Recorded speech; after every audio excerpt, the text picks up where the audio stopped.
key things what we can learn from all the reports is most of the data breaches have been purely opportunistic. Meaning, it was as simple as I forgot my keys in my car, and the thief saw an opportunity to actually steal my car, and that was a negligence on my part, and there was an opportunity created for a thief to actually conduct the crime. The other is the thief or the cyber criminals haven't had to be really smart. They could actually conduct the breach because of these negligent activities in a very simple and easy manner, meaning most of the breach investigation reports state that the breaches caused were not sophisticated at all. They were rather very simple, and the simplicity is explained in this diagram here as in the negligence caused by a user who left his keys in the car.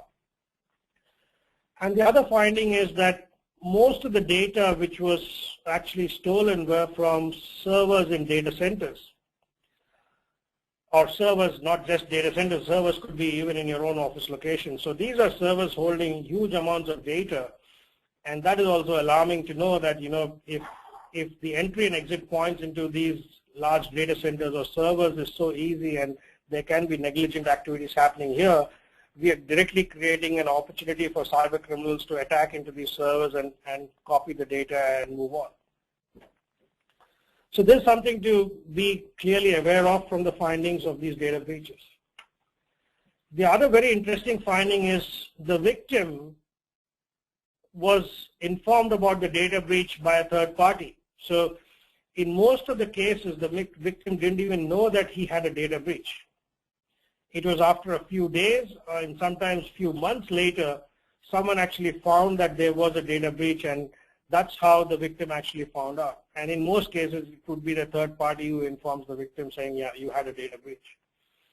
And all the investigation reports of all the data breaches conducted, for post-data breach investigations conducted, none of those customers are found to be PCI DSS compliant at the time of the breach, which also causes a lot of concern from an industry perspective. So what does all this mean in terms of consequences? So we've looked at, the causes of a data breach. We've looked at the summary. We've looked at which countries have been affected. So the next slide, we'll actually, look at some of the consequences. So really the consequences, your business, your brand, your